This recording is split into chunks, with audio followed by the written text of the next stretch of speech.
अंदाज नया, माध्यम नया, पॉलिटिक्स वाला। आओ राजनीति करें। नमस्कार, पॉलिटिक्स वाला में एक बार फिर आपका स्वागत है। त्योहारी माहौल है और इस बीच राम मंदिर में 3 भाइयों ने नमाज पढ़ी। वे मुस्लिम भाई जुमे की नमाज पढ़ने जबरन मंदिर में घुसे। पुजारी के मना करने के बाद भी नहीं रुके। तीनों भाइयों के खिलाफ FIR दर्ज कर ली गई है। मामला मध्य प्रदेश के शाजापुर का है। शाजापुर के पास गुला नाम है असल में ये मंदिर है। इसमें 3 भाइयों ने नमाज पढ़ी। इन तीनों भाइयों में के नाम है बाबू खान 70 वर्ष, रुस्तम खान 65 वर्ष और अकबर खान 85 वर्ष।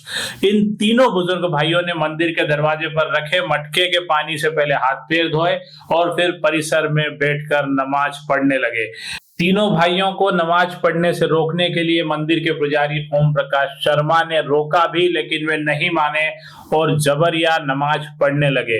तीनों के खिलाफ FIR दर्ज की गई, जिसके बाद इन्होंने थाने में अपनी गलती भी स्वीकार ली। थाना प्रभारी जनक सिंह रावत ने कहा कि किलोदा के श्री राम मंदिर के पुजारी सहित अन्य ग्रामीणों ने धार्मिक भावनाएं आहत होने की शिकायत की थी। इस पर तीनों मुस्लिम भाइयों के खिलाफ प्रकरण दर्ज किया गया। तीनों को थाने बुलाया और यहाँ तीनों ने गलती स्वीकार कर ली कि वे जबरन मंदिर में घुसकर नमाज पढ़ने लगे थे। तीनों भाइयों ने स्वीकारा कि वे स्थानीय बैंक की एक शाखा में आए थे और शाखा के परिसर में ही मंदिर है। ये तीनों जब बैंक से निकले तो जुमे की नमाज का समय हो गया था, इसलिए वे तत्काल मंदिर परिसर में ही नमाज पढ़ने लगे। इलाके में तनाव की हालांकि कोई स्थिति नहीं है, न ही कोई फोर्स तैनात है, लेकिन तीनों के मंदिर में घुसकर जबरिया नमाज पढ़ने से हिंदुओं की भावनाएं आहत हुई है और इस पर बड़ा मामला बनता दिख रहा था, लेकिन मामला उनके स्वीकारने के बाद रुक गया।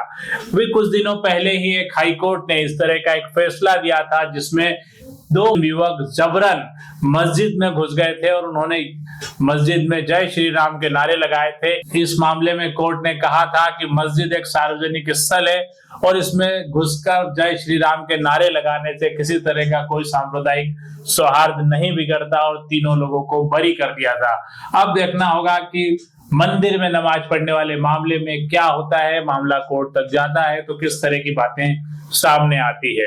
आज के लिए इतना ही। अगली बार फिर एक नए विषय के साथ आपसे रूबरू होंगे। धन्यवाद, शुक्रिया।